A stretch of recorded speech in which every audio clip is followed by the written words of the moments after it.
കേന്ദ്ര ബജറ്റിന്റെ സുപ്രധാന വിവരങ്ങൾ പുറത്തുവരുന്നു. കിസാൻ ക്രെഡിറ്റ് കാർഡ് വായ്പാ പരിധി 3 ലക്ഷത്തിൽ നിന്ന് 5 ലക്ഷമാക്കി ഉയർത്തി.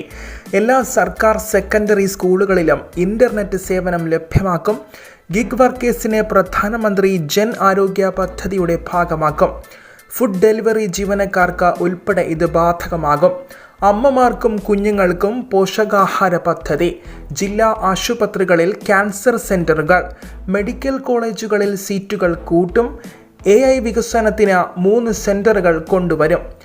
AI വിദ്യാഭ്യാസത്തിന് 500 കോടി വകയിരുത്തും. മൈക്രോ ചെറുകിട വ്യവസായങ്ങളെ പ്രോത്സാഹിപ്പിക്കും.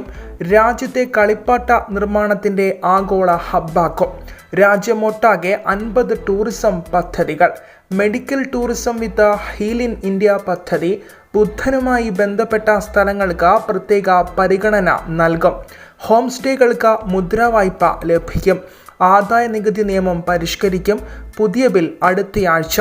ക്യാൻസർ ഉൾപ്പെടെ ഗുരുതര രോഗങ്ങൾക്കുള്ള 36 മരുന്നുകളുടെ വില കുറയും. കസ്റ്റംസ് ഡ്യൂട്ടി ഒഴിവാക്കി. അടിസ്ഥാന വികസന സൗകര്യത്തിനായി സംസ്ഥാനങ്ങൾക്ക് 50 വർഷത്തേക്ക് പലിശരഹിത വായ്പ. ഇതിനായി 15 ലക്ഷം കോടി രൂപ വകയിരുത്തും. ഇലക്ട്രിക് വാഹനങ്ങൾക്കും മൊബൈൽ ഫോണുകൾക്കും വില കുറയും. 9 ഉൽപ്പന്നങ്ങൾ ഡ്യൂട്ടി രഹിത കയറ്റുമതി പട്ടികയിലേക്ക് നീങ്ങും. ബീഹാറിന് ഗ്രീൻഫീൽഡ് വിമാനത്താവളം. Food technology institute, Patna IIT വികസനം എന്നിവ നടപ്പാക്കും. Saksham Anganwadi and Poshan 2.0.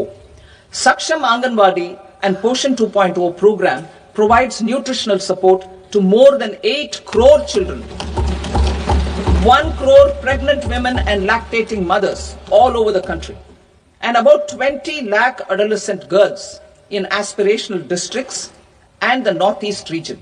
The cost norms for these nutritional support will be enhanced appropriately. Atal Tinkering Labs. 50,000 Atal Tinkering Labs will be set up in government schools in the next 5 years to cultivate the spirit of curiosity and innovation and foster a scientific temper among young minds. Broadband connectivity to government secondary schools and PHCs. Broadband connectivity will be provided to all government secondary schools and primary health centers in rural areas under the BharatNet project. Bharatiya Bhasha Pustak Scheme. We propose to implement a Bharatiya Bhasha Pustak scheme to provide digital form Indian language books for schools and for higher education.